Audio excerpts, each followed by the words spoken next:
দলের পক্ষ থেকে ছাত্র দলের পক্ষ থেকে ছাত্র দলের পক্ষ থেকে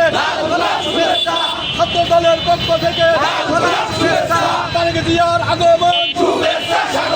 তারেক জিয়ার আগমন শুভেচ্ছা স্বাগতম